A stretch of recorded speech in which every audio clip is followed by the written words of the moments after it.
Hello, everybody. Welcome back to Cinema Savvy. It is myself, George, joined by James Lister for a very special spoiler discussion. We are talking Avatar Fire and Ash, which at the time of recording is not out in cinemas. But at the time of yourselves watching this, it has been released worldwide. People are flocking to the cinemas to see it for the Odyssey prologue, for the Avengers trailer, for the Spielberg trailer, for another trailer. It's trailer central at the moment. But we are here to talk about the main event, which is Avatar Fire and Ash. James, how are you doing today? Doing good. Yeah, doing really, really good. Yeah, thank you. Thank you for having me. No problem. It's a pleasure to get you on. And for people watching at home, James is part of Get Your Comic On. You would have likely seen Neil on the channel before. We met in person for the first time last week at the junket for Avatar. I'm just going to get out of the way. We met in person for the first time. Yes, we were at the junket.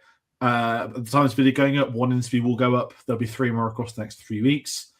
Yourself will also have some interviews going up on Get Your Comic On for Avatar. But unarrogantly, I'd say we hit it off pretty well. It was quite nice. Yeah. It was very weird. You were very polite. It was my first junket. I was very nervous, if I'm allowed to say so. So I got to meet a lot of new people.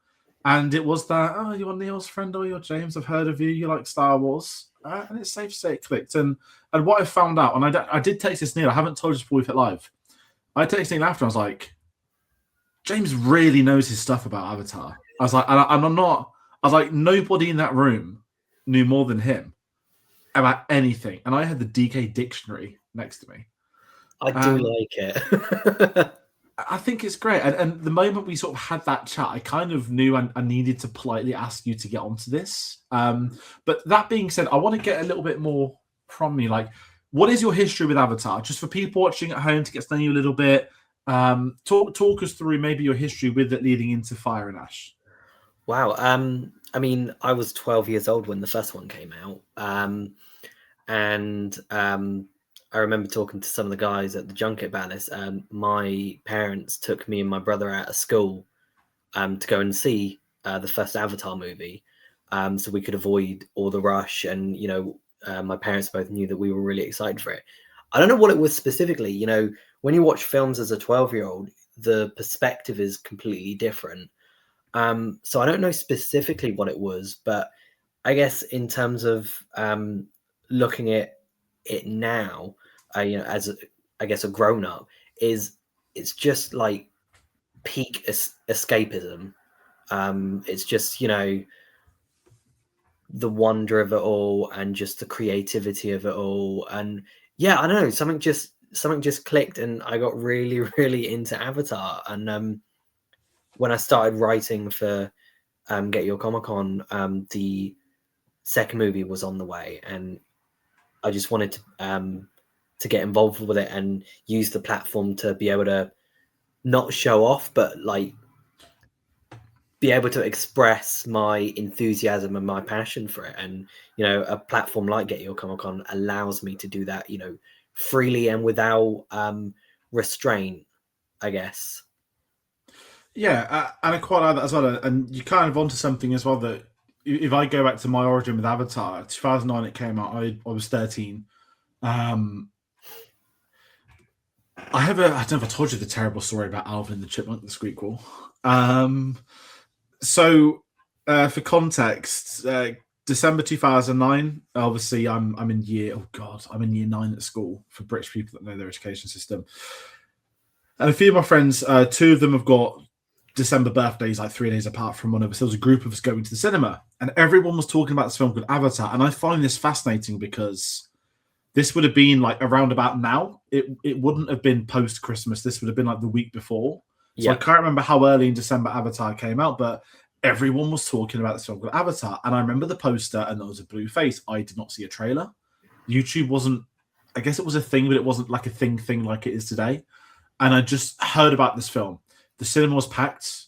Everyone was trying to watch Avatar. And I'm getting into films at this point in my life. And of the 4 of us that were there to watch it, 2 of them come out and say, well, actually, we watched this 2 days ago. We didn't tell you. We're watching Alvin the Chipmunks, the Squeakquel. So I was absolutely raging. I watched Alvin the Chipmunks. I then watched Avatar on Boxing Day in 2009. I went with one of my sisters and my mum, because the other sister and dad were at a football game. And I remember loving it. And I really wanted the Blu-ray. I ended up getting a 3D TV. have Avatar 3D, because let's be honest, guys, that was like one film to get in 3D. There's a couple of others. I'll give Tron Legacy a big shout out for good 3D technology, and a couple of animated films, because animated films are great in 3D, which is obviously because of layers. But it just sort of faded for me into not memes, but Star Wars comes back, and Come Fly With Me. I know people can't really talk about that show anymore. Avatar 2 was a running joke, and that show would have come out in 2010, and Avatar just became this myth. Avatar 2 was a running joke. They're never going to make it. It's never going to come out. Lo and behold, 2022, it's real. It's coming out. And I went to that Avatar 1 re-release, and I just clicked. Like, you mentioned the escapism. It is that. And I think when you're a teenager, you enjoy that. And I think from where I am with my life and what my interests are with cinema, a lot of it is the cinema experience. A lot of it is the director. I'm a big fan of James Cameron, but also I miss, not Star Wars, but we don't have enough science fiction. We don't have enough away from Earth things. I think Guillermo del Toro summed up where he said Avatar is like one of the only 3 American mythology created things. And I was like, whoa.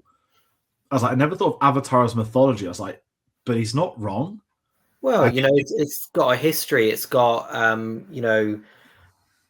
think when I wrote my review for Fire and Ash, I talk about a mythology because, everything that is introduced, while it's not all explained in depth, there's a rich history there. There's a causality behind everything. There's reasoning, and I just don't think when you look at like a Marvel mythology or something like that, or Star Wars mythology, you have so much more context to go through. And Avatar just doesn't have that, where you can go off to different tangents of media and kind of dive into. You've got the video game, you've got books, but you don't have anything tangible where you can actually digest more, I guess. Yeah, it is. It's a good, absolutely. It's new. It's 2009. This began what we've had. The PlayStation game came out 2023, which is probably the biggest thing away from, if we're allowed to say, the films. Yeah. Which even in that DK book I mentioned, it actually has all the game stuff in there as well, which I'm playing for the first time at the moment, which I'm having a lot of fun with. Did you ever play the original game? I did. I almost asked that to you, right? I've got a good friend. He won't be watching this, but when that it was PS3 for us, I know it was on 360 as well. That first Avatar game was so good. Right? I got it for Christmas, and that's how I spent my entire Christmas there. I remember so much about it. You would play as the RDA, and you'd play as the Na'vi. You'd play as... I just remember it being an actual... In the era where they were dying out, the video game tie-ins, that was one of the few great ones. I remember that. You could pilot everything in it. You could fly everything. You could ride everything.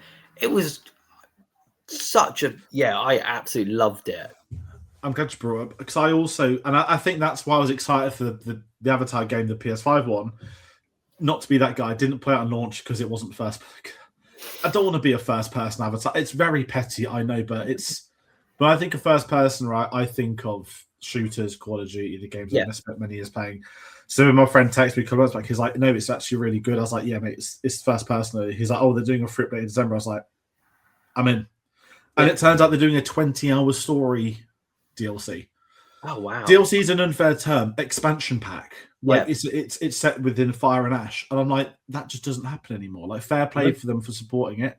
And for Ubisoft as well. So I've been playing the game and I've enjoyed it so far. So it has been interesting. And it's helped the hype into this. I have been looking forward to seeing this film at the cinema. And at the time of recording, if anyone is curious, I watched this on Tuesday, the 9th of December. You were at the premiere on Thursday, the 11th. Yes. So we've both seen this once. We don't have scripts available. We don't have a Wikipedia. We're doing the spoiler discussion off of our memories, and we're going to hope we get the core stuff included for you guys that have obviously watched it this weekend at the cinema. We'll be watching it into the future, but we will be talking spoilers. So as always, if you haven't seen this film, now is the time to turn it off. We've got a spoiler-free video up on our channel as a review. You've got stuff on Get Your Comic Con, a review on there as well. So people are welcome to get some spoiler-free stuff away from here. But it is a 3-hour 20 run time. We won't be talking for 3 hours 20, but we'll be talking about this film. And it's kind of a good starting place. If we go where the last film ended, so this is set officially several weeks after the events of The Way of Water. The Sully family's in mourning, and where we pick up is, I mean, I avoided the trailers of this film, if I'm allowed to say it, so I don't even know what's been advertised and what hasn't been advertised. But we basically have Jake's in a pretty stereotypical dark place. He's not happy with his son, blaming his son for the death of his other son. Neytiri's in mourning. You mentioned mythology. There's a whole mourning process as part of the Na'vi that we aren't introduced to, but is ongoing. And what you kind of said a couple of minutes ago, there's a rich history, and we don't need to know what's going on, but you can work out there are things going on. I like the, shall we say, darker placement, and it does genuinely feel like a follow-up to The Way of Water. I know that James Cameron spoke about, this was Avatar 2. I split it in two. It's a two-parter. I sort of didn't believe it. Not that I was disbelieving James Cameron, but I was just sat there like, is it not just you filmed the sequels back-to-back? But the big thing about this, me getting out in the open straight away, this film is a two-parter. Like, it's not an epilogue to The Way of Water, but it takes everything from that second film. Everything you learn, whether it be about the Reef people, whether it be about Quaritch or any of the characters, I know I'm just sort of generalizing. It not only revisits those, but it continues their stories. It's very seamless. Seamless. Yeah, very seamless transition into the end of 2 into the beginning of Fire and Ash. Is very, very seamless. Yeah, and even the human side of it, what they've been up to and what they're doing.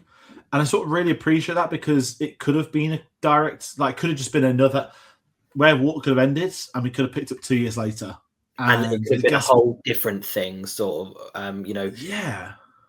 But where they kind of kept with the plot threads of Way of Water, it just kind of made, I guess, it makes it seem like one giant narrative rather than 2 individual movies. It's this really nice continuation where not much has changed, but also everything is changing because of the way the story's going. Yeah, and I commend it for that was the best thing to do story-wise.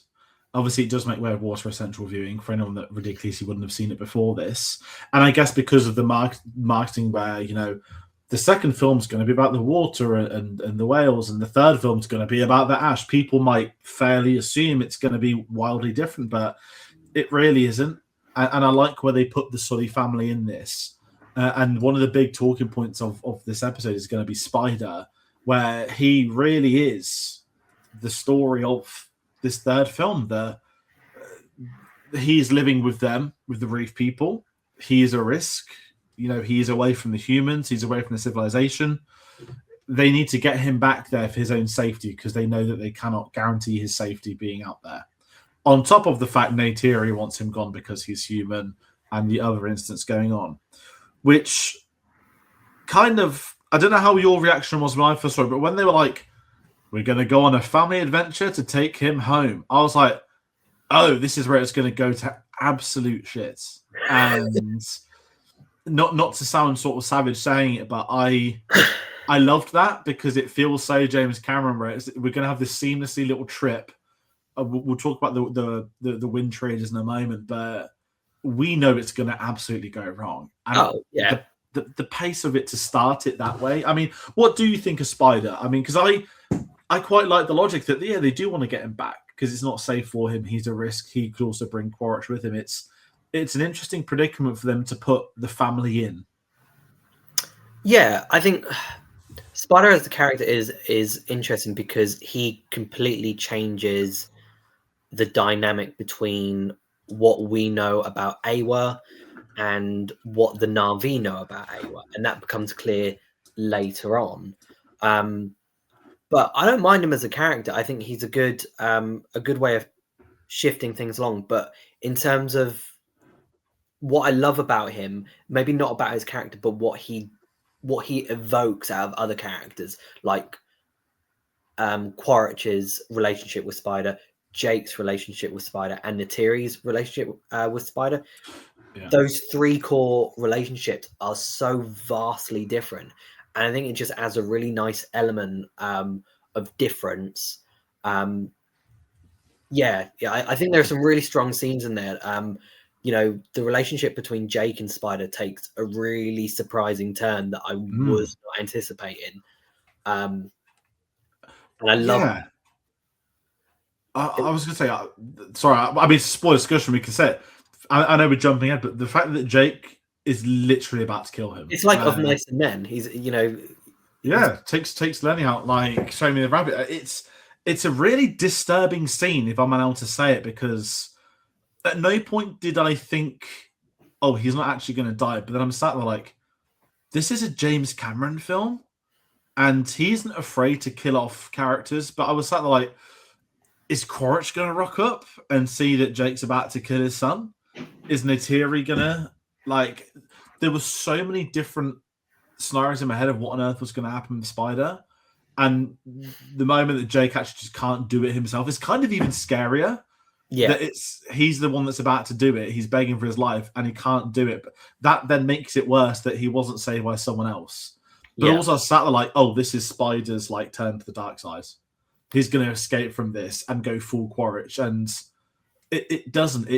But then you start to question the morality of, well, Jake wasn't wrong. As long as Spider is alive. Yeah, it's a matter of pure desperation and being able to say, I have no other option. Like, if he, the prospect of being able to duplicate what happens to Spider to an entire world completely obliterates the Na'vi culture completely. So from his perspective, it's like, this is my last ditch attempt. And yeah, I wasn't expecting it to go that way, and I'm glad it did. It was a really refreshing kind of take on it, but also that it kind of plays into that. I think it plays into the idea that at heart, Jake is still a Marine. Yeah. But he's also a father as well, and seeing those two sides kind of at conflict with each other, really, really enjoyed that. I mean, I love Jake Sully as a character. I think there's something about Sam Worthington that I just adore. And it's been a real treat watching him develop across the three movies, and everything that transpires in the third movie, I was not expecting for him. Yeah, I think it's a great conversation point with Jake as well, actually, because I think Sam Worthington's an underrated actor, and I can't quite put my finger on that. When Avatar came out, I mean, it came out 5 months after Terminator Salvation, which was everywhere, and Sam Worthington was the lead. Yeah. He was then in Clash of the Titans, which came out the year after, maybe. And I just remember being at school, I was like, this Sam Worthington guy is everywhere. Not that's a bad thing. This isn't the Pedro Pascal discussion from this year where people were upset he was in like 5 films or something. But he sort of then just disappeared. Yeah. Obviously, we know he was, for a start, he's probably a retainer doing Avatar films, not knowing what's going to happen for years. And then when they do film it, he's the lead and it's an 18-month shoot. But Jake Sully, I felt, had a lot more depth in this third film than the second one. Yeah. Which surprised me more. And as you said, the Marine in him, I really do like the second film, and I like Jake in it. And, he's the narrator. It's his film. We're coming back to him, what's going on in his life. I like the fact the second film puts him in a darker spot, and we get a bit more development through him, his relationship with his wife, with his son, with his adopted son, even his relationship with Quaritch.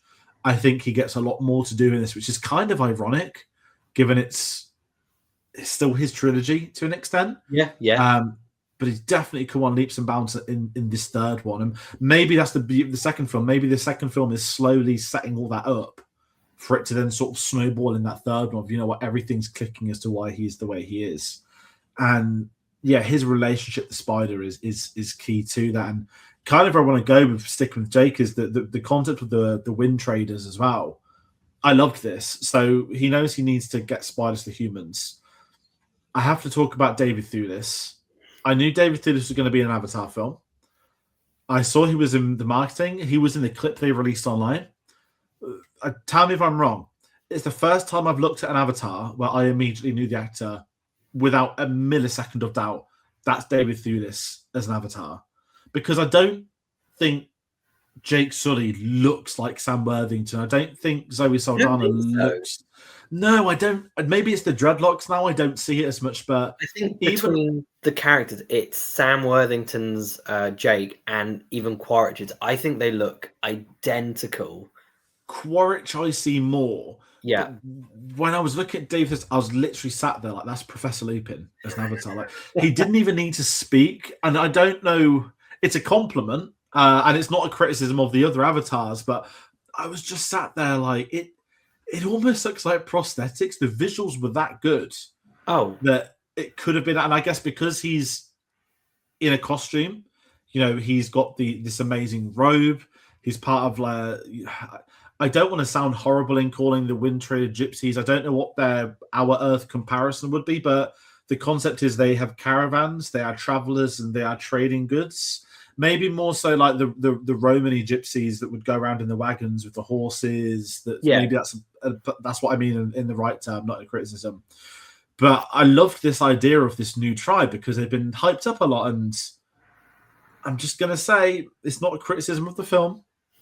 They're in it for like 5 minutes, and I was a little bit gutted, but at the same time, totally understandable. This is not their film. It's the expanding of Pandora. We're expanding the world, and this is another tribe, another part of that. By even having this concept of we're politically neutral, there's a war going on, and you're like, oh, like again, there's in canon stuff going on here that we don't know about, and I loved the concept of like, you can all come aboard, but you got to stay tucked away, can't be seen. What did you think of them? Because I really liked them from what we got, and the score was amazing on them. And there's two great themes in this. It's the Wind Traders and the Ash People. I guess in the same breath as you, I kind of did want to see more of them because I remember reading some stuff about them, and James Cameron says that there's more to them at play, but that will all depend on whether this film is successful enough to warrant 4 and 5, because I believe it's number 4 that actually got no studio notes in terms of what the script is. But in terms of the actual Wind, I love the aesthetic. I like the fact that they're more clothed because you get to see sort of like the artistry of Na'vi tribes, like his cloak, beautiful, looked absolutely amazing. And I love the incorporation of nature. It's something that runs throughout every single tribe.Hether you're the Omaticaya, the Metcaina, the Ash people, and then these guys. There's always an element of using creatures or their natural surroundings as a way of infrastructure, and for them, they were using it as for travel, and I just thought it was really cool how they did it, and it looked wonderful. I loved it. That's the Oscar for visual effects, is when they're introduced to them, and it's just not, as you said, it's nature. It's almost like the sort of how could we do a hot air balloon but as a live creature? Kind of like that, in like a blimp or something. And I loved it. I thought it was ingenious. Again, they just go off, they turn up, they trade some stuff. It's very real world, as we've said, and I love the idea of them. The costumes were different, their music was their own, and then we get to see them massacred. But wow, massacred's a strong word. We see them being attacked, which again, even before we get the attack sequence where they said, you can come with us, but we're having Neytiri basically like on patrol for us the whole time, which was their way of being like, stuff can happen when we're doing this. And the introduction of the Ash clan, I have to say, is probably, I don't want to say my favorite scene of the film, but the moment you just see this horde coming down and the music kicks in and you're like, something new is here now. We know as the audience it's the Ash clan, but I loved this concept of, hey, well, they're traders, and guess what? Like the real world, there are raiders. There are people that want to take that, and the brutality of what I'm also going to try and phrase rightly is that the fact there's conflict within Pandora that isn't just humans versus Na'vi. Like, it's not a peaceful planet which everything's hunky-dory. I love this idea, like it's like every other planet where there's good people, there's bad people, there's in-betweens, but they just so happen to have a human side of it all. the fight sequence was amazing, and I don't know the right words because it sort of flows into the next big sequence. But I'm so excited to have a threat in this film that isn't just humans. And I know we'll talk about Varanga a little bit more detail, but this is before Quaritch, before they've got guns. This is just them doing what they do, tormenting people, killing other Na'vi, scalping them, which reminded me of Inglourious Bastards. The Ash people have been hyped up. I feel like years ago, tell me if I'm wrong, I feel I'd heard of the Ash people way before this film was called Fire and Ash. I felt like there was always somewhere a discussion that there's like an evil Na'vi tribe, but one day it's like it was spoken about on the grapevine and it became real. They delivered with that for me, and I think that was a big part, is that the Wind Traders were sort of almost sent to slaughter. I know that obviously David Thewlis is alive. That's what matters, because apparently he's going to be back for 4 and 5 if they proceed. But I like that it sets up more to come. Loved the Ash people. Again, like you touched on, it's our first time being introduced to a tribe that doesn't necessarily meet the norms of what has been established already. You know, we're so used to seeing the peaceful communities, and I love the kind of like the punk rock aesthetic. And from a visual perspective, like they're so detached from Awa visually, but also in terms of, you mentioned the scalping, you know, with their connection to Awa and the Tree of Souls and how they actually connect with one another. Like the idea of cutting, you know, their it has a name, but I can't remember what it's called. But their actual hairpiece is, you know, a massive, massive part of it. And the fact that they went that far with it, I thought was really, really interesting. The entire opening sequence really introduced us to what we're dealing with now. And I think, you know, kind of going to the looking just a little bit at the Wind Traders. What I always thought was interesting is James Cameron has always said that some of the stuff in Avatar you might not necessarily need, but people want to see it. And I think that's a lot of, you know, when you first hear that an Avatar movie is over 3 hours long, you could probably, in one regard, go, right, well, you can cut that scene, doesn't really add much. But that's completely irrelevant. It's not always there to serve a narrative purpose. It is exploration, and it's that exploration which builds up this world to the level that it is. You know, we need this. We need the scenes of them flying around. We need the scenes of them interacting with, you know, the traders. We need the scenes of them connecting with the sea creatures, learning their ways. It may not be a massive leap in terms of the narrative, but it's all necessary in terms of world building. It's vital. So yeah, I mean, that was just like a throwaway thought that I just, you know, wanted to touch upon. Is it's not everything is necessarily necessary, but it also serves a greater purpose beyond just developing that narrative. It reminds me of very few and far between filmmakers get the power to even do this now.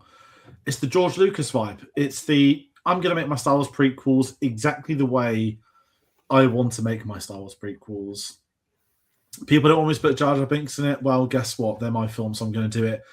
I feel, without getting into different discussion on Hollywood, that there are just so few powerful directors. That sounds a really cringy term out loud, but you know, the best thing about a James Cameron film coming out isn't just the film; it's the press tour. I think we saw the amazing one this week where someone interviewed him, and they said, "Oh, what do you think of audience feedback that don't like high frame rate?" And he's like, "Well, it made $2.3 billion, so I'm inclined to think that the audience was all right."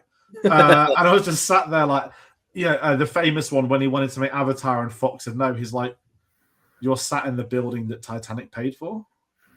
And he just has the most incredible.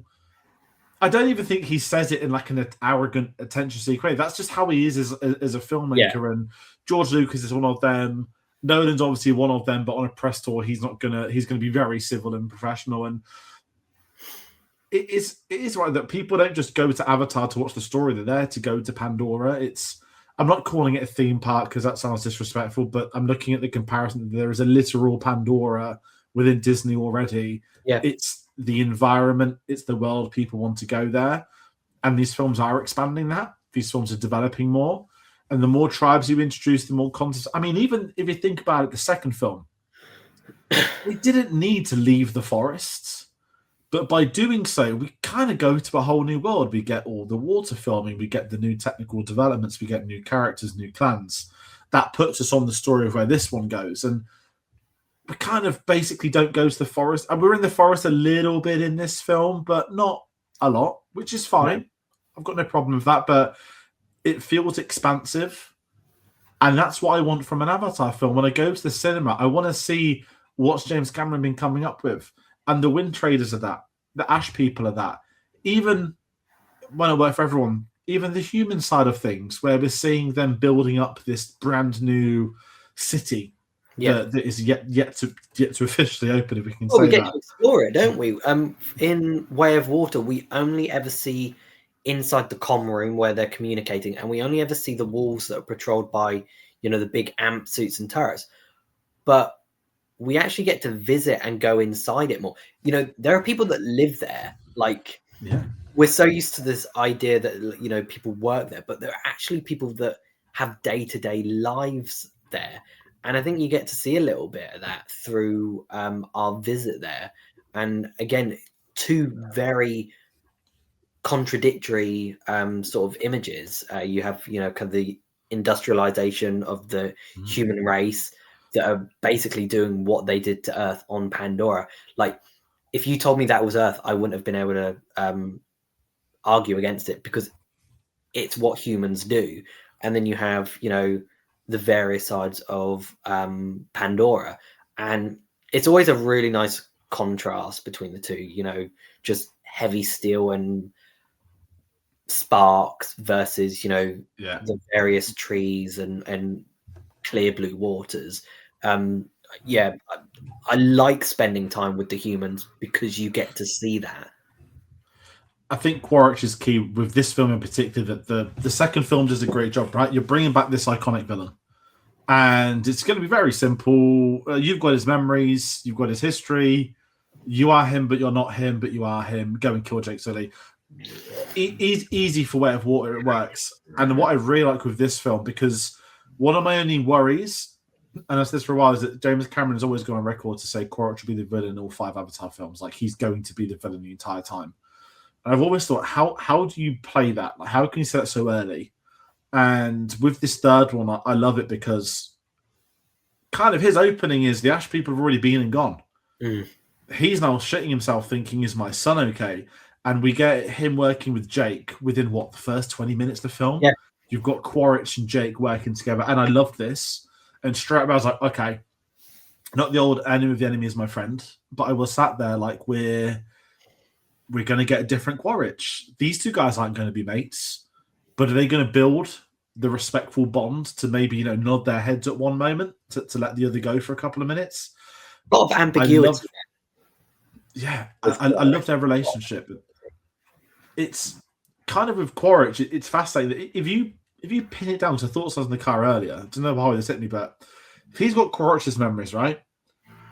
Quaritch has obviously recorded that video message on the day of the final battle, let's say, for compensation's worth. 15 years later, his avatar wakes up with the memories of that morning and before. This has been a few weeks.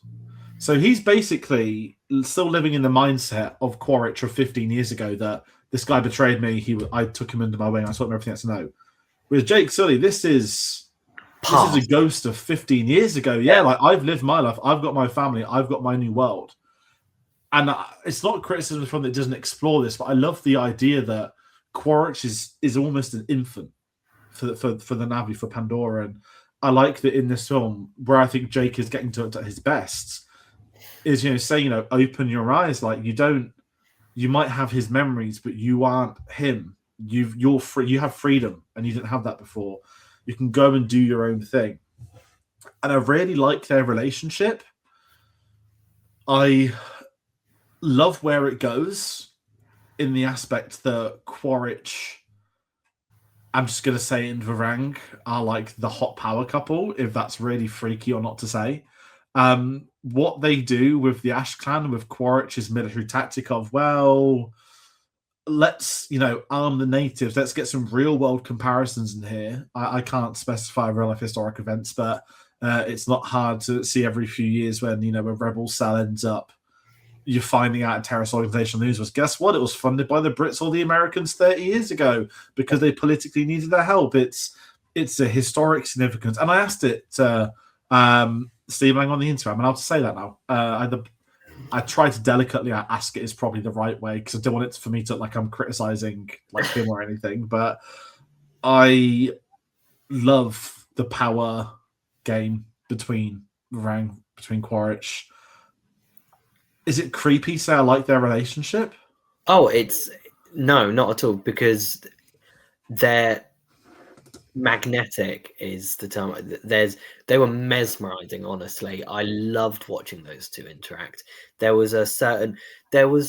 Varang, there was an innocent curiosity about her when it came to weaponry, and I thought it was really charming and quite, I don't want to use the word adorable because it wasn't because of what it was, but it's the child of a toy type thing. Yeah, it was like, I want to know how this works. I like it. I like what it does, and just the way that her face kind of lit up, and it was just this natural curiosity, and Quaritch being able to provide those kind of fill in those gaps, I guess, was really fun. But from his perspective, it was really cool to see him integrate himself with a Na'vi tribe, wearing their paint, drinking with them. And it's kind of like exactly what happened for Jake, just with a different tribe. And it kind of calls back to that whole open your eyes sort of thing. And as soon as those two kind of start interacting, I personally, for me, I think those two were the standouts. I just thought Varang was incredible. I thought that she had such a snake-like presence about her, but I think she dominated any scene that she was in. And for Quaritch, I think it was an opportunity to explore an entirely different side to him that we have never seen before. We're so used to this hateful, hateful towards the indigenous. But now, he's one of them. He's integrated himself. He's part of the tribe. I think it's amazing. I think it's the best thing. Again, if I'm playing the game of he's going to be a villain for 5 films total, you can't just have him every film being like Saturday morning cartoon. I'll get you next time, Jake Sully. Like, you've got to do something different with him. Got to evolve. And we know that ultimately his goal is Spider. Like, he does care about the safety of his son. I don't truly believe he dislikes Jake Sully the way he makes out. We know he dislikes him, but it does play well. And I think Steve Lang's performance is probably going to go down as underrated with him in the blue Na'vi stuff, because he does play the emotion quite well. Because he's a military character, I think people will just undermine anything other than the military side of him. But I like that he is trying in this, and you can tell he's having fun with Varang, vice versa. The Una Chaplin in this, I thought, was incredible. She's almost hypnotic, not just with the drugs, but when you're introduced to her, you kind of want to know more. And it sounds so weird. And there's going to be some weird dark web forums where, like, when Quaritch walks out, like, topless, completely fucking ripped, and she's there, and you can just tell these two are kind of going to be, not like wrestling terms, like a couple type thing, but that's going to be like your freaky duo leads together. I'm trying to think of a film comparison or something. Like, I don't know, like Pumpkin Honey Bunny from the start of Pulp Fiction or something like. Yeah. They're just going to be your freak off villains, and it works. And the moment I love most is when he walks into the Ash Clan. The fact we've just got this beautiful volcano setting. We're there for one scene, I think, in total. Yeah. And you just have a sense of scale. The fact that the fire is like, they're what's left of whatever that was before. Everything around them is gone. It is literal ash. The sniper taking out the guy, I was I just thought literally was just about to mention sensational. that. I was going to be like, one of my favorite scenes is, him. But what I loved most about, apart from that bit, was, badass from Quaritch. It just the gall of him, that, his attitude of being able to walk into a camp and just be like, right, I'm calling the shots, quite literally. There's a moment where Varang is staring down the sniper. Like that sniper is miles away, but she can see it. And it's just this playful sort of like cocky sort of just this playful they're right for each other. That sort of yeah. tone. It's like one-upmanship, but it's respect. Yeah. And they want it from the other. I respect what you've just done there, because now I know you're serious about this. And I just a really good way to get these two characters together was to basically have them at odds in sort of like a mental capacity. Like, oh, I can drop all your guys right now, but she can also do her own thing. And it was just a nice kind of mixture of the two different worlds, I guess, in one aspect. Yeah, and I think sticking with them two, even when we get to Jake being sort of captured in prison, I'm not gonna lie, I can't remember how he got captured. The moment of Quaritch basically going to the general like, take the fucking win. Yeah, I am here with my clan. I've given them all the receivers. You ain't gonna do shit to these guys. Take the fucking win. And I love that because, like, okay, now we're getting the stuff I love, which is politics. Like, we're gonna get the military politics. Who's gonna turn on who? What's the plan gonna be?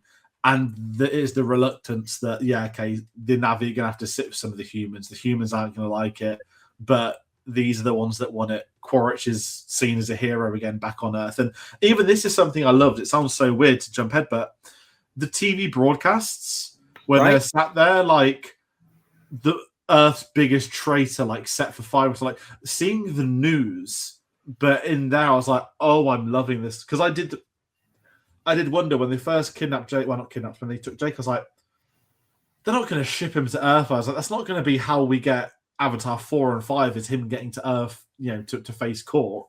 But I loved the whole, here's all the humans celebrating his capture. And it's like, he would go down as like the most hated human. Like, not saying I would do it, but in the world we live in the political spectrum that we're in, if we were trying to colonize other planet and one of our guys basically like fucks it all up because they would be raging. And it makes it feel more real that this shit did happen 15 years ago, but he didn't just walk away scot-free.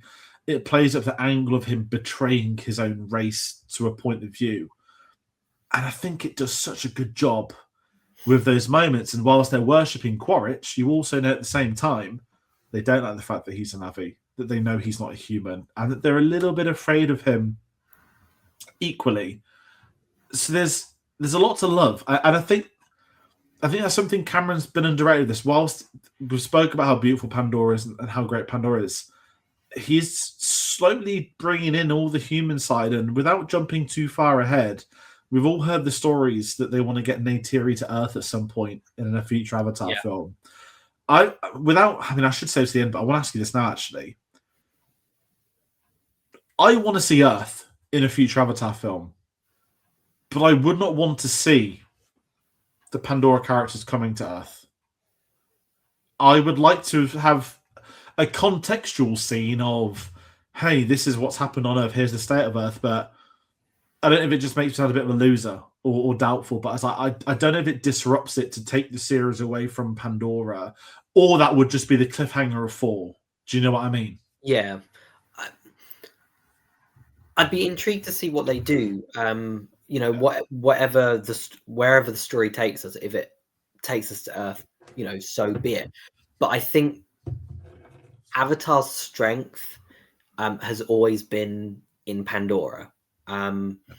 So I think, like you said, having those contextualized scenes to show, because we haven't seen Earth since. I mean, we see it a little bit in the first one, but we see smidge more in some of the deleted scenes in the extended edition with kind of wheelchaired Sam. And it doesn't look too, it's, you know, not fully dystopian yet. So, you know, from 2 and 3, shit has really hit the fan. I don't want to spend a whole movie there. I don't want to spend a whole movie there because, again, the strength is Pandora, the ability to fully explore entire ecosystems. And I feel like going back to Earth would have something that we've seen before, you know, giant industrial cities, you know, almost like kind of Blade Runner. Blade Runner. Yeah, it's, you know, there were little pockets of that in the first one, and I personally, I don't think I'd want more of it. And I remember hearing the whispers of taking Neytiri. I don't know what service, what purpose it serves. What do they gain from taking, you know, a Na'vi to Earth that can't even breathe the air, and you know, vice versa. But from a narrative point of view, I wouldn't know where or why. Yeah. It's a tricky one because I'd love to see it, but it's there's not story for me personally. There's a story, but the story is getting the Earth to Pandora, not the other way around. And I think then the Pocahontas jokes do become quite literal if you're actually taking Pocahontas to Earth, which is obviously not happened with the real life side of that. Let's talk about very quickly the breakout. Spider breaks out. Jermaine Clement returning as Dr. Ian Garver, by the way. I haven't even brought this. I love the fact that no one actually died in the way of water. That when I'm just going to call him the main hunter guy, the Australian, when his arm rips off, you're like, oh, that's James Cameron could have shown something a bit nasty. Well, yeah, it turned out it wasn't actually dead. He's now got a metal arm in its place. Love this sequence because one of my favorite parts of 2, and it's quite a powerful line, is when Ian Garver has a line where they're basically like, you know, what do you think pays for your research? And he's like, well, that's what made me start to drink. I know it's a throwaway line and people might find it funny, but there is that reality of, oh, there's a scientist who is like paying the price for wanting to not be a scientist, but he wants to be a scientist, but he doesn't like the reality financial side of it. But that's what pays for him to be able to do that sort of thing. Yeah, 100%. And what I didn't know was going to happen with this film was this is the Return of the Jedi comparisons I've been saying to everyone. We revisit the I keep calling the whales, the Tulkun. The Tulkun. The villainous part of this one is, well, it's basically coming up to their Christmas. They're all going to be there together.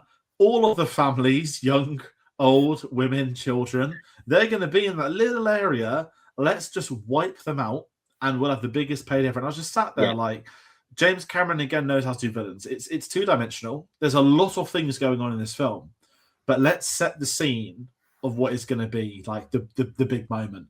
And I love that, okay, it's a bit cheesy. The Doctor wants to break Jake Sully out. You've got Spider trying to break him out. You've got Neytiri, who is flying back down to Earth flying to the human area to break him free. I love that everyone's different strategy was to get Jake out, that they needed him. All in different ways. Okay. And it worked out, okay, but different methods of thinking. Like Neytiri goes in disguise. The scientist just goes, fuck it, let's just get a giant bulldozer, and Spider's kind of taking his own stealthy approach. It was a great scene, great fun. Again, you got to really explore the city. But it was nice to see, you know, another human join, you know, the faction, because there were seeds of disgust implemented in 2. So I knew it was a matter of time. So I'm really glad that he got involved. And I think from, you know, the scientist's perspective, he's a little bit of needed comic relief. Because it does go to some very heavy places, especially with the hunting of the Tulkun. So I think even though it's corny and a little bit cheesy, I think it just alleviates some of that that gravity. Yeah, and having a comedian playing that role, which is, I know Avatar hasn't always been about the big names, but Jermaine Clement, if people not familiar with his work, without sounding horrible, a lot of people will call him the brains behind Taika Waititi if you want the sort of short version. Very iconic from, oh god, I don't want to get it wrong. I think he's from New Zealand, not Australia, or it's the other way around. Local, obviously, to where they filmed too. Liked him, like they survived. And even Giovanni Ribisi turning back up. I was still, he'll always be Phoebe's brother from Friends. Was not expecting that at all. Yeah, and I even loved his little political game where he's like, I don't want to kill all these things. I don't want to kill Spider. Like, I'm here to kind of make money, but I don't want to be that evil a guy. And then you get the revelation of, actually, speak to your dad. Your dad's the CEO of the company. Oh, okay, we're going there. And then it's the whole military going to take over. It sets us up into what I'm going to be really upfront and say is one of my favorite final acts of the entire year. It's Return of the Jedi. You're going to unite all of the tribes. George Lucas comparison, he does the Death Star in episode 4. It works. It's a very famous film. It's one of the most iconic scenes in cinema. And George Lucas was sat there saying, this isn't what I wanted to do, though. I'm going to do it again in 1983, 6 years later, the way I wanted it to be. You're going to get Mos Eisley Cantina, a scene which he very famously has gone back to and changed up things about. He revisited that 6 years later in 1983 in Jabba's palace. Like, these are all the creatures I wanted in the cantina, which I can now do. I was getting these parallels with this heading into the final sequence because we've got Jake Sully once again uniting the clans. But this time we're going to get the Reeve clans as well. We're going to have him going back to take on the mantle of, oh my god, I can't, Tarek 2? Taruk McDowell. There we go. Thank you so much. Because again, that was like, where did his big beast go from the second film? Like he rid it for a day. Love that it's got its own cave and he's going back to it like the devil to something, and it's setting up for this amazing final act. And I've got to say, the council, I just call it the Council of Wales. Such an interesting concept, and visually, just like the vibrations of the water, it's just those minute details, just the way the water vibrated, and their jewelry, like they were decked out. I was just sat there like, what the fuck am I watching? And I've been really open in this isn't a criticism. I've been really open to friends like, this film isn't going to be for everybody. It really isn't. And I think something like this will go two ways of people. Some people think this is too much. Because I'm sat there like, there's fucking gigantic whales having a conversation. Like, this is one of the greatest things I've ever seen in my life. Well, I always remember watching Way of Water, and when it is clearly established that there is a communicate. They can talk to one another. And I always remember the amount of times that I watched Way of Water in cinema, it always got laughed at. And I could never figure out why, because I always thought it was quite obvious. I thought it was quite clear. But I think the way they handle it with the council, I think really grounds it a bit more, makes it more serious. Because in The Way of Water, it's more like, oh, my, my sea sister, my sea brother, it's a communion. Whereas in this film, you actually have a government, I guess. Yeah. Hierarchy. And I think it just elevates our understanding of the way that creatures work in Pandora or in Avatar, because it's not just, oh, I'm going to ride this one, I'm going to fly on this one's back. There is a consciousness that probably exceeds human intelligence. And that scene where they all rise, Even when he brings in the brother, there's a really powerful line, and it's like, I speak for all the dead mothers, I speak for all the dead calves, I am their voice of this. And you're like, holy shit, like, this is powerful. And it's fucking CGI whale. As you said, they decked out of jewelry, they got these amazing I don't know, I mean, for us it's like ear stretchers, isn't it? Like, whatever the hell they're going on. I loved everything about it. And Look, who I'm not speaking about, this is the moment where I'm going to say that the shift momentum of the series is I thought Jake Sully was going to die in this film. And the reason I thought that was, Sam Hurst gave a very awkward interview. He's like, I always saw the third film as the end of Jake Sully's journey. Like, huh? Like, that's weird to say. But with the second one, you introduce the kids, you kill off a brother. Loebach's going to get pushed into that main event scene. I think this is the scene of transition where he's the lead now. I know he narrates the opening of the film as well, but him rising up, being the voice that convinces them to team up, but to say we're going to discuss it and let you know down the line. It was the moment Jake realized, my son is actually not pointless and shit at his job, but actually very, intelligent. This scene's like make or break because you get to the action after and you still don't know, okay, are they going to be with them? Are they going to help or not? And I love the bait and switch. Like when the hunters get close to the circle, they're like, hold on a fucking minute. There's no like women or children here. And then you just get some of the most insane visuals possible. And I'm just going to try and say it as I remember it. In The Way of Water, you get those really cool, they're like crab droids from Star Wars. Oh, yeah. And it's like, there's cool. There's like 2 or 3 of them. In this one, there's like 20, 30 of them. Yeah. And it is that...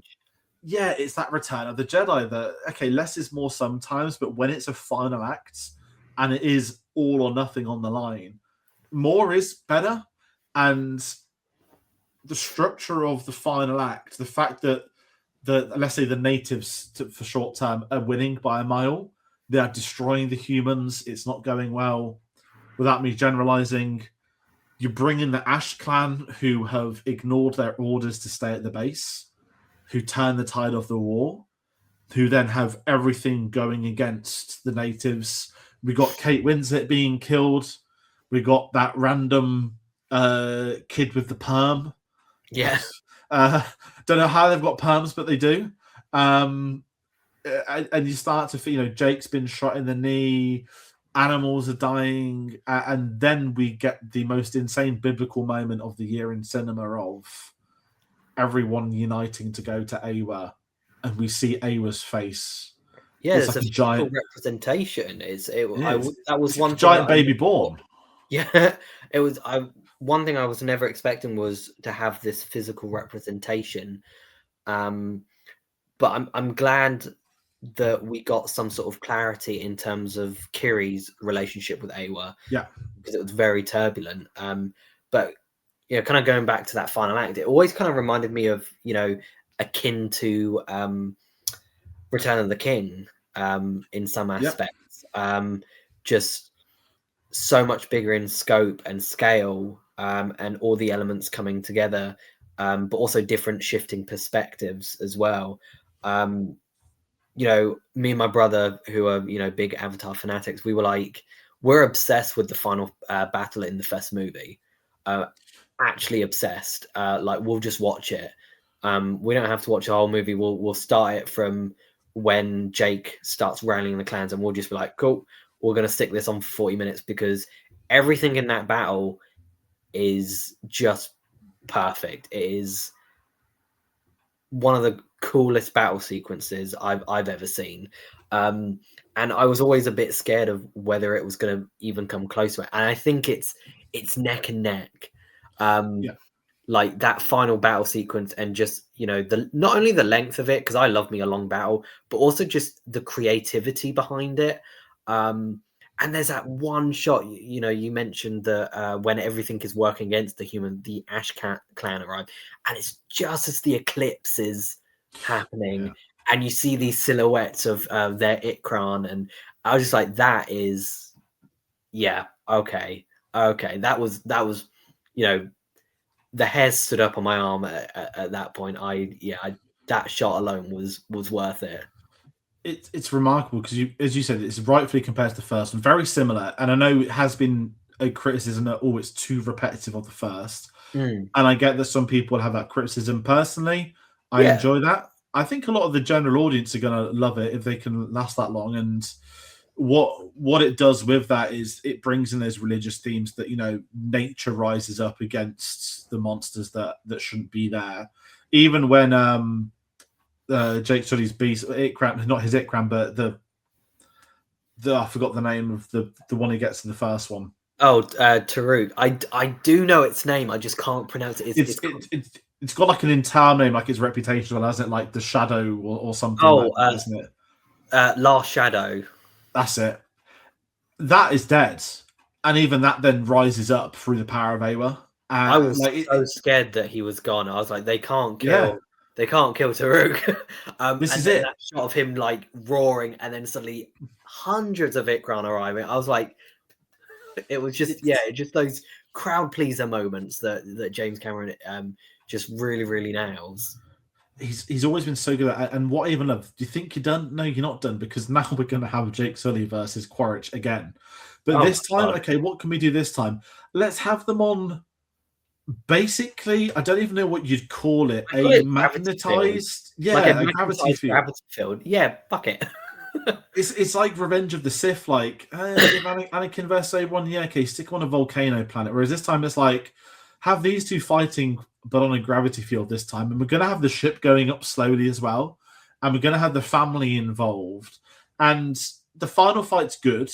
It's nothing special, as in the fist fight. Oh yeah. Well, I'm sat there thinking, well, Quaritch and Jake do have a bit of respect for one another. Like they do. It's incomparable. And the whole family turning on Quaritch jumping off into the fire, which we all know is, let's say, the opening scene of Avatar 4's Varang scooping around to catch him, probably. I love the fact he gets away. Love the fact Varang gets away. R.I.P. Kate Winslet. Giving birth as your last moments is pretty badass, I've got to say. It's a phenomenal final act that I think for me caps off a great film. A film I had a lot of fun with. A film that I will be trying to see again at the cinema. When is the key word? When I can squeeze it in, because it's not easy when it's 3 hours 20, because you've got to find a lot more than normal time, and I want good seats. Where I kind of then go with that is, without pending Avatar 4 and 5 discussions again, I just want to say to you, I've not said to anybody yet, Quaritch is going to be the villain for 5 films. It's hard to even say, oh, this is how I do it. I don't want to go into that territory, but surely at the end of Avatar 4, he's going to be killing Varang, right? To take control of her clan. And I sense where if Quaritch is remaining as a villain as they say he is, surely it's going to be Na'vi versus Na'vi as the final warfare. We know the humans are going to be involved. But I'd quite like to see Quaritch diving more into, I know I'm way off point now talking Fire and Ash, but there's a lot more room for him to go because he's embracing being Na'vi. And I think if that remains of him as an antagonist, he needs to basically be the head of not a Na'vi clan, but be the Jake Sully equivalent. I think I've gone way off topic. Sorry. No. Yeah, I think that would be an interesting route. I think when I watched Way of Water, there is a very short scene or shot where you get to see this city from the outside, and it's just this massive industrial wall filled with turrets. And my thinking was that the last battle would always be. Thing is, in both Way of Water and Fire and Ash, it's the military bringing the war to them. I think if they're going to top it off and just finish it, I think the Na'vi need to go to the city. But, without kind of making conspiracies about 4 and 5, I would love more Avatar movies. 100% down. Yeah. However, this one ends without too many loose threads. If this is the end, I'm okay with that. I take solace in knowing that I had, 3 incredibly great experiences with these movies. I'll treasure them for many, many years. And if this is where it ends, okay, fine. If we get 2 more, even better. But as to what will happen in the future with Quaritch, I mean, 4 and 5 are written. They know what they're doing. There's an end point. So whatever James Cameron has cooking, he's got it laid out. It's not like when I get really random example, but did you ever watch K-pop Demon Hunters? No, but I've heard of it. it is a single movie. Everything gets rounded up, all good, no problems. Because it did so well, they want a sequel from it. But there lies the issue where you've rounded everything up. You've then got to basically force another issue incident. to erupt, another incident to warrant another movie. Whereas Avatar's never really had that problem because there's always been a plan. But I guess as part of a trilogy, you kind of have to, not get too cocky in regards to, do people want 4 and 5? We're going to have to use this trilogy to kind of get a gauge on that. So, regardless of what happens, if it makes $2 billion, if it makes, more than that, if it makes less than that, I'm super happy. I'm super happy. I'm super content. And I welcome more if it is needed. Yeah, I'm with you. I think 2 and 3 being a sort of two-parter to an extent, but 3 is apart in real life is fine. I know there are years place marked for 4 and 5. I think originally the plan was to alternate Avatar and Star Wars films, wasn't it, every December for like 8 years? Yeah. And that very quickly died out. I would like a 4th and 5th Avatar. I do think James Cameron's playing it a bit too. Oh, will it happen? Will it not? I think I'm like 75-25, knowing that I do think Avatar 3 is going to make a lot of money, but it isn't going to make the money that the second or first film did. I think the first one, you're dealing with the freak of nature of the highest grossing film in history. That just doesn't happen. Various releases, Titanic did it, Star Wars did it. It's a cultural phenomenon. You can only be number one by doing that. The beauty of Avatar 2 was the 13-year gap. Yeah. That's a generational gap for the new technologies to be the adverts, for new generations to go, for old generations to go. It's that Star Wars factor. Everyone wanted to go and watch Avatar 2 because it's the first Avatar film. And you can see that pattern in other movies, like especially Disney movies, like The Incredibles, Finding Dory, even to an extent, Inside Out, Toy Story as well. Those long gaps not only kind of imbue build anticipation. Yeah, build anticipation, really play on nostalgia. And from that point of view, Fire and Water doesn't have that upper hand. It doesn't have that upper hand. Because it was filmed back to back with Way of Water, across 2017 and 18. In the last 3 years, there is not much technological development from Way of Water, because Way of the Water was so, nothing compares to that still visually, if I'm allowed to say so, that underwater motion capture filming, no one else has done it. Therefore, the conversation's closed that no one else is going to. But because that's in Fire and Ash, because they were filmed together, there won't be things. And where I'm kind of sat with this is also you've got to take into account ages of actors, I think, as well, in a non-horrible way.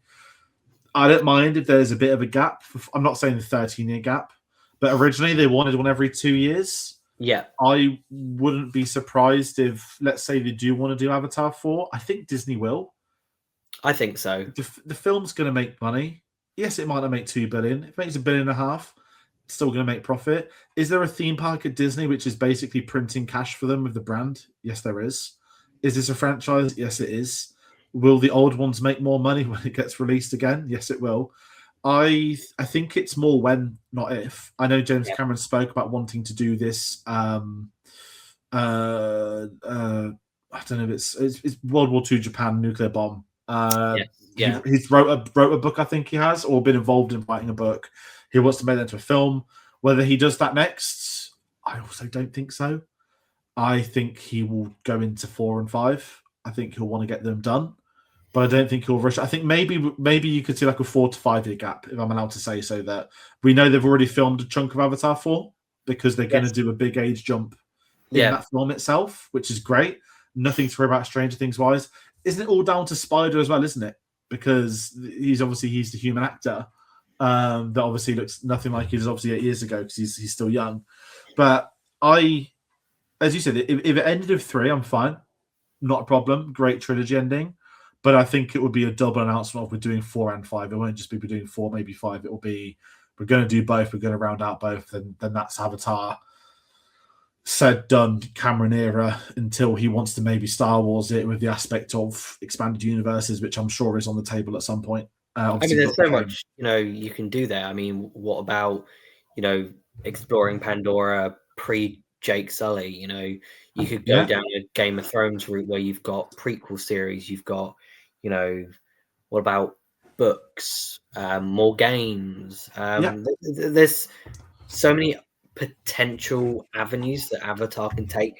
I think it misses out on an opportunity to really not exploit it. I don't, that sounds like a mean word, but with the flesh it out a bit more, I mean, there are so many different like I said, avenues that they can go that you could still monitor interest and gain interest by having more frequent releases where you can kind of really develop your understanding of Pandora and really develop your understanding of other characters as well, not just the Sully family.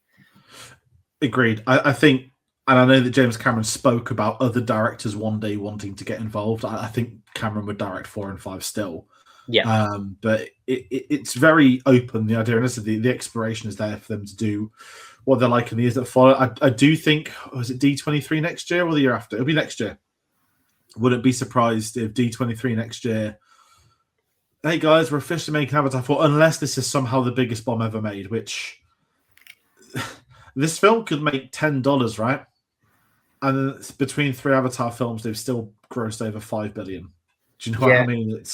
They're doing fine financially, and it's huge. And even if Americans or English language speaking, one thing I found fascinating with Avatar is the films perform so well in international territories because it's universal. Yeah. They know it's not in English. They know they're not English. They just put a dub on. It doesn't affect the film. Whereas when it's American productions, it actually does. And this is why animated films do so well in regions such as China. And this is why Avatar will do so well in a region such as China. It's a universal language, which I think is testament to the film. And we head into final thoughts. I know we've gone a little bit over what we thought we might be. I'm just going to say Avatar Fire and Ash, sorry. For me, it's a great film. It's hard to talk about. I've seen it once. I'm going to see it again because I can wrap my head around it a little bit more. But this is one that I will be buying to have on 4K to match the others on the shelf. This is one I will revisit. This is one I look forward to seeing the behind the scenes on. This is a film that must be experienced, as I would always say, on the biggest screen possible. This is one of the few filmmakers that is making films for the biggest screens possible, using the newest technologies, the best technologies. If things that don't work for you, like 3D high frame rate, that's understandable. But always take into account this is a filmmaker who is making this film with those technologies in mind. He isn't pressing a button to make more money. It's what he wants to experience as a filmmaker. And I would always back a filmmaker who wants to do that, who wants to utilize new formats. It's got one of the best file acts for me. And that's it. As you said, right, you could be bored for 2 hours. No one's going to be bored for that final 1 hour. Just the amount of shenanigans that goes on. It's fascinating. I loved it. Is it in the top 10 of the year for me? I think it might just about sneak in. I've got a couple more films to see from this year. I think this sneaks into my top 10. And I'm excited to go and play the video game expansion whenever I finish the main story and the other DLCs that came first. But yeah, as you can tell, it's a big recommendation from me on this one. James, your final thoughts? The thing is, I knew I was going to love it. I knew that going in. I just didn't know how much I was going to love it. It's just, it was pretty much everything I wanted from an Avatar movie. Just that ability to experience the world again, experience new things, challenge what we know, and just really get to know the characters as well. The second movie introduced them to us, but I think this third movie we understand them a bit more. And a visual perspective, there's no rivaling it. It looked absolutely amazing, and echoing you that final hour or so, big tick for me. I absolutely loved it. If I were to rank it in terms of what we've got so far, I think it'd go Avatar 1 3 and 2, but I think between 1 and 3, I think it's very, very close. Playing on that idea of nostalgia and having that connection with it, I think my relationship with the first Avatar movie is very unique because it really imprinted this passion for sci-fi, for filmmaking. And I think as an origin point, that's probably where it started to manifest differently. You know, we had Marvel movies, I had Transformers, for example, but I think Avatar was something that really changed that relationship with movies. So it's hard to let go of that, for example. But yeah. That's what I think. I agree. I think we've got 1, then 3, then 2. I think 3 successfully elaborates and pushes forward everything that came from the second film. Yeah. I think if I'm allowed to say that, I think the first one, it's not just the first one, the fact it created it, it's the more natural story, the fact it all fits within a one film runtime, whereas 2 and 3, do I dare bring up The Last Jedi? The Last Jedi, I won't ask your opinions in case you end up fighting, but I love The Last Jedi. I do. I don't think great. Episode 9 goes against everything that The Last Jedi did, which then it doesn't make The Last Jedi bad, but it looks at 9. It looks at 8 as 9 as a missed opportunity from 8 setup. And I'm really off point here. It would be like this, where everything's been set up at the end of 2, right? You've gone into a new culture, new area, new monster, new characters, new tribes. The third film builds off of everything that came in the second one, and it rounds out those storylines excellent. It doesn't just drop it all and move away. That's not me making digs at 9 for the sake of it, but there's something about that ranking there for me in my head where I'm thinking, yeah, it's got to be Avatar 1, then the third film, then the second film for me. And I like all 3. Big fans of all 3. We'll revisit all 3. I'm going to say, don't mean to sound arrogant, but I always say this, I've got a very good setup at home. It still can never compare to seeing these films at a cinema. It's just as simple as that. The experience at home doesn't matter what size screen you've got, what sound bar, what surround sound, Dolby, 3D, you name it. It doesn't compare to seeing this film in an IMAX. It never can. No. These films have been designed for the big screen, and that's the way to see them. That's the way to do it. Exactly. So that is everything I can say on Avatar Fire Ash. James, it's been an absolute privilege to get you on. It's been a pleasure. Thank you. Glad we can make this happen, especially taking time out of your day. We've spoke a lot about this film, but you were at the junket too. Get your Comic on. Talk us through what you've got going on for Avatar on there. So we've got my review, which is up, dropped just a few days before it came out, or it comes out. We've got an interview with Stephen Lang, so Quaritch, Una Chaplin, Varang, one of the costume designers, was it Deborah Shaw, wasn't it?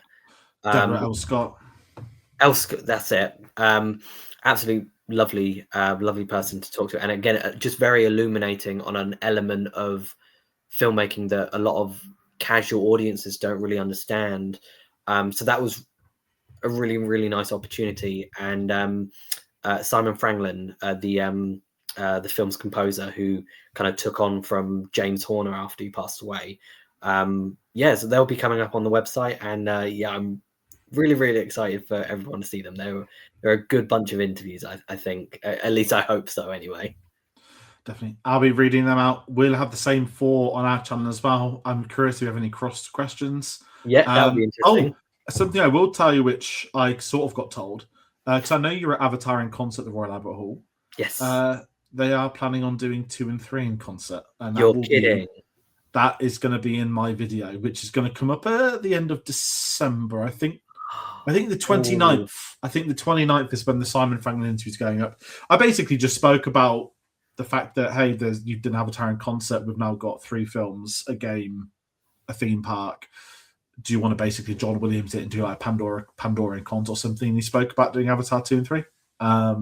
So yeah, people curious, we'll have our reviews up on YouTube as always. I'm sure it's on social medias. You can find us on there. Is this the last video we're doing before Christmas? No, it's not, because we've got the Pixar retrospective.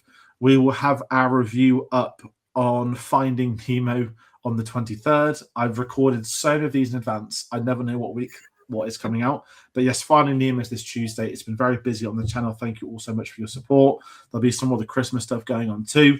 Until the next time, thank you all so much for watching. Take care.